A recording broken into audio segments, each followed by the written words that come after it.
Welcome to Conscious Creation, a channel that delves into the teachings of Neville Goddard and how they can transform your life. I'm Susan, and in this video, we will explore the concept of getting into a state akin to sleep and how it can change the way you look at reality forever. If you have heard of Neville Goddard's lectures, you will realize that he was quite the man of faith and belief.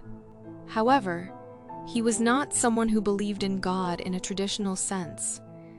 Neville thought that our imagination was God, and that God lived through our imagination.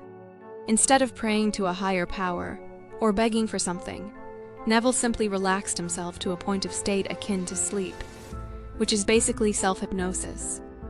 He would imagine that his prayers and wishes were already answered.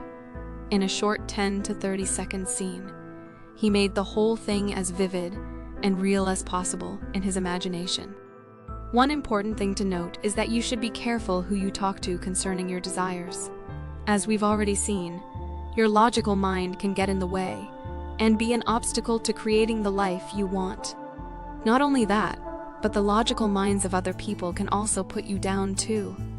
So don't go around telling people who don't even know who the hell Neville Goddard is about your plans of visualizing using the principles of Neville and going on your dream vacation to Amalfi. They will look at you like you're from space. Find yourself a nice community of people who are already using the principles of Neville to create their ideal life and get inspiration from there. Now, let's listen to Neville and what he said about this topic. But before that, I would like to request you to subscribe to our channel for more insightful and transformative content. Neville Goddard believed that with God, all things are possible. He stated it in one book.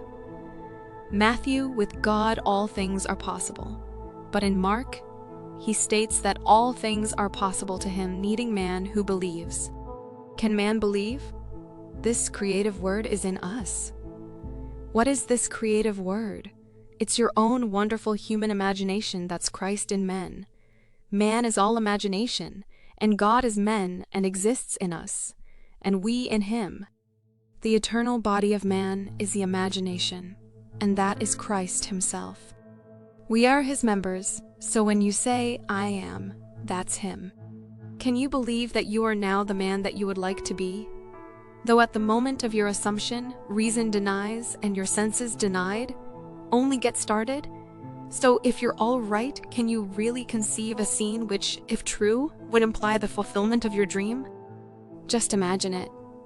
Certainly you can imagine it, but the problem is, would you believe it? Would you believe in the reality of the thing imagined?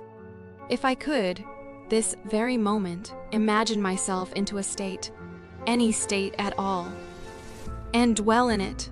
Well, now, what is dwelling in it? It's Christ. And that is the resurrecting power of the universe.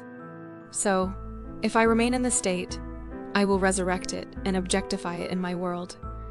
But I have to select it and enter the state. If the spectator could enter into any of these states in his imagination, approaching the state on the fiery chariot of his contemplative thought, what would it be like if it were true? How would I feel if I were now the man that I would like to be? How would I know that I could become it? But I first, as I assumed that I am it. Let me think of my friends, those who really would rejoice with me. Were it true? Let me imagine that I am seeing them in my mind's eye. How do they see me? If what I am assuming is true, they should see me as I am seeing myself. And if they are true friends, they should rejoice with me. Neville is urging us to tap into the power of our own imagination and to use it to create the reality that we desire. He tells us that the key to creating our reality is to enter into a state akin to sleep, or self-hypnosis, where we can visualize our desires and imagine that they have already been fulfilled. However, Neville also warns us to be careful who we share our desires with, as the logical minds of others can sometimes get in the way of our manifestation process. Instead, he advises us to find a community of like-minded individuals who are already using the principles of Neville to create their ideal life, and to draw inspiration from them. Neville also emphasizes that there is no separation between man and God, and that we are all one. He cites the book of John in the Gospel, where it says that the Word became flesh and dwelt within us, not just among us.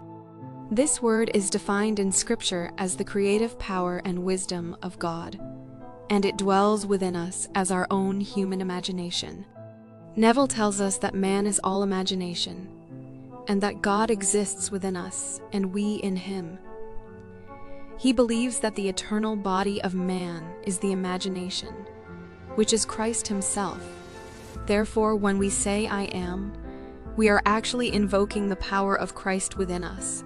Neville's teachings are not just about visualization and manifestation, but also about understanding the true nature of our reality and our place within it.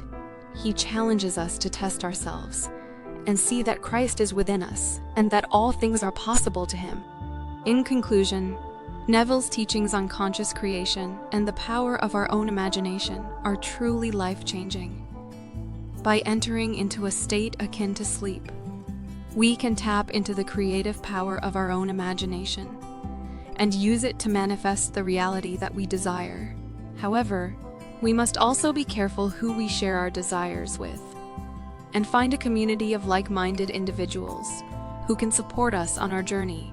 And most importantly, we must understand that we are all one with God and that Christ exists within us, making all things possible.